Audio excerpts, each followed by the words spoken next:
Hello everyone, स्वागत है आप सभी का हमारे यूट्यूब चैनल पर। तो आज हम बात करने जा रहे हैं जो कीटों में प्रत्यक्ष और अप्रत्यक्ष परिवर्धन के बारे में, यानी कि मेटामॉर्फोसिस जो होता है, डायरेक्ट एंड इनडायरेक्ट डेवलपमेंट भी बोल सकते हैं इसको, मेटामॉर्फोसिस या परिवर्धन को। तो हम पढ़ने जा रहे हैं direct and indirect development in insect, यानी कि कीटों में प्रत्यक्ष और अप्रत्यक्ष परिवर्धन के बारे में। तो प्रत्यक्ष परिवर्धन जो होता है वो कितने प्रकार का होता है? दो प्रकार का, प्रत्यक्ष और अप्रत्यक्ष परिवर्धन। प्रत्यक्ष परिवर्धन को बोला जाता है अकायांत्रित परिवर्धन और अप्रत्यक्ष को बोला जाता है कायांत्रित। तो प्रत्यक्ष पहला पढ़ने जाएंगे हम, प्रत्यक्ष परिवर्धन यानी कि डेवलपमेंट का अर्थ है कि भाई जो जीव होता है वो विभिन्न अवस्थाओं से होता हुआ वापस, जैसे अंडे होते हैं वो जैसे लार्वा प्यूपा इनमें बदलते हैं तो एडल्ट अवस्था आती है। तो ये एक तरह का पूरा चक्र सा, साइकिल सा चल रहा है, इसी को हम बोलेंगे डेवलपमेंट यानी कि मेटामॉर्फोसिस यानी कि कायांतरण या परिवर्धन। यानी कि जीव की शुरुआत से लेकर के एंड तक की जो अवस्था होती है, वयस्क तक की, उनके बीच में क्या क्या चेंजेस आते हैं उसी को हम बोलते हैं डेवलपमेंट।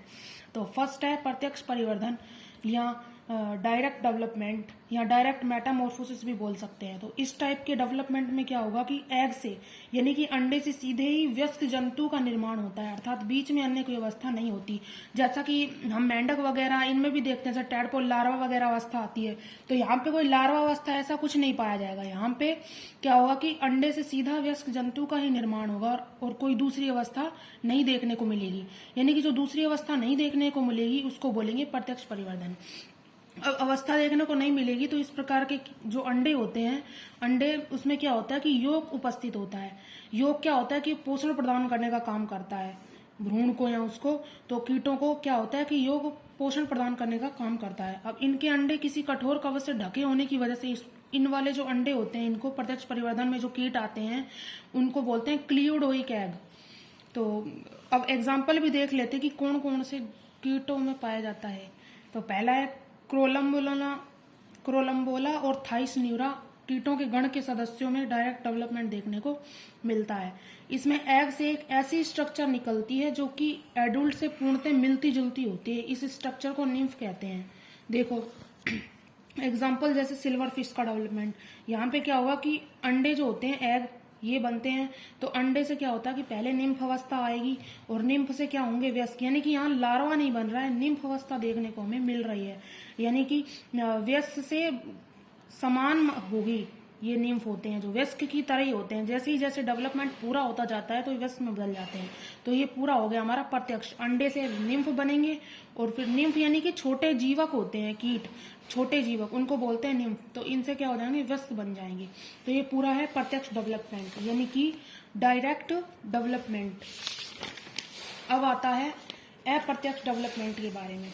तो अप्रत्यक्ष डेवलपमेंट, हाँ एक और बात, जो प्रत्यक्ष डेवलपमेंट है इसको अकायांत्रित परिवर्धन भी बोलेंगे, क्योंकि यहाँ पे कायांतरण नहीं होता, हो रहा होता, इसलिए इसको बोलते हैं अकायांत्रित परिवर्धन। तो अब दूसरा है अप्रत्यक्ष परिवर्धन या कायांत्रित परिवर्धन। इसमें कायांतरण देखने को मिलेगा, यानी कि लार्वा अवस्था पाई जाएगी।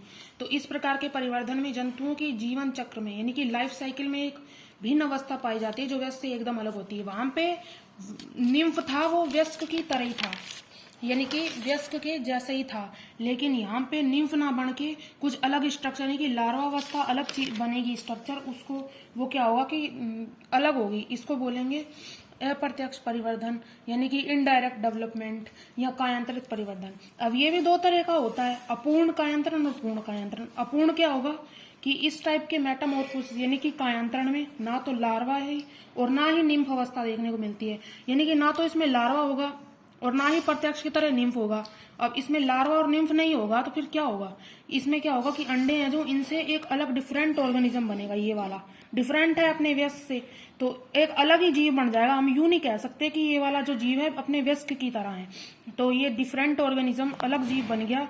इसमें कुछ समय बाद कायांतरण होगा तो ये व्यस्क में चेंज हो जाएगा।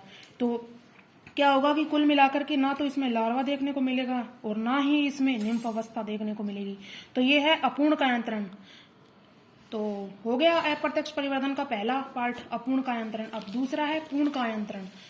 तो पूर्ण कायांतरण में क्या होता है कि यह अप्रत्यक्ष परिवर्धन का सबसे विकसित होता है। पूर्ण का अर्थ है, नाम से पता चल रहा है पूर्ण, यानी कि सारी अवस्थाएं देखने को मिलेंगी। पहले एग अंडा, फिर अंडे से क्या होगा लार्वा, लार्वा से प्यूपा और प्यूपा से वयस्क, यानी कि जैसे हम मेंढक में देखते हैं इस तरह से, मतलब पूरा कंप्लीट डेवलपमेंट देखने को मिलता है, इसलिए हम इसको बोल रहे हैं पूर्ण कायांतरण। तो इसमें क्या होगा कि अंडा है जो एग है, इससे लार्वा अवस्था बनेगी, लार्वा से प्यूपा और प्यूपा से वयस्क, यानी कि कंप्लीट सारी दिखाई दे रही है। और जबकि अपूर्ण में था कि इसमें पूरी कंप्लीट नहीं दिखाई दे रही थी, इसलिए हम इसको बोल रहे थे अपूर्ण। और इसमें जो जीव बन रहा था बीच में कायांतरण में अपूर्ण में, ये भी अलग था। तो इनमें डिफरेंस हो गया अपूर्ण और पूर्ण में। और अप्रत्यक्ष तो हो ही गया क्योंकि इसमें लार्वा अवस्था वगैरह देखने को मिलती है जैसे इसमें। तो हो गए इसके दो पार्ट, अपूर्ण और पूर्ण। हमने जो आज मेटामॉर्फोसिस पूरा देख लिया है। मेटामॉर्फोसिस कितने टाइप का होता है? 2 प्रकार का। कौन कौन सा, एक बार मैं आपको रिवाइज करा देती हूँ। फर्स्ट है प्रत्यक्ष परिवर्धन या अकायांत्रित, और अप्रत्यक्ष परिवर्धन या कायांत्रित। इसमें क्या होगा कि प्रत्यक्ष में लार्वा अवस्था वगैरह कुछ देखने को नहीं मिलती। यहाँ पे क्या पाया जाता है? निम्फ। और यहाँ पर निम्फ नहीं देखने को मिलता, लार्वा देखने को मिलता है। और लार्वा भी देखने को मिलता है तो 2 तरह का होता है। कौन कौन सा? अप्रत्यक्ष 2 तरह का होता है, अपूर्ण और पूर्ण। ये मैंने आपको अभी समझाया है। तो ये मेटामॉर्फोसिस यानी कि कायांतरण कीटों में इस तरह से देखने को हमें मिलता है। हाँ, एक और बात, इसके एग्जाम्पल आप अच्छे से याद रखना। इसका एग्जाम्पल है बटरफ्लाई, घरेलू मक्खी और भंवरे। एग्जाम्पल क्योंकि बहुत वेरी वेरी इंपॉर्टेंट, कई बार एग्जाम में पूछ लिया जाता है। तो अब कायांतरण है, इसको कोई ना कोई हार्मोन भी तो प्रभावित करते हैं। तो हार्मोन के बारे में आपको बताऊंगी। फर्स्ट है जुवेनाइल हार्मोन। ये हार्मोन क्या करता है कि इसको सिर्फ याद करने की जरूरत है, इसको समझने वाली तो कोई बात है नहीं।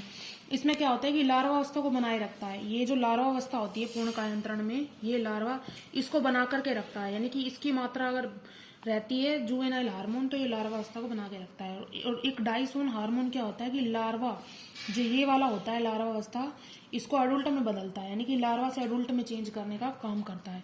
तो इन दोनों की सांद्रता यानी कि जुवेनाइल और एक डाइसोन जो हार्मोन है, इनकी सांद्रता एक दूसरे के विपरीत कार्य करती है। विपरीत कार्य करने का सांद्रता का मतलब क्या है कि अगर जुवेनाइल हार्मोन की मात्रा बढ़ गई है तो इसकी मात्रा अपने आप घट जाएगी, यानी कि एक दूसरे, अगर इसकी घट गई है तो इसकी अपने आप बढ़ जाएगी।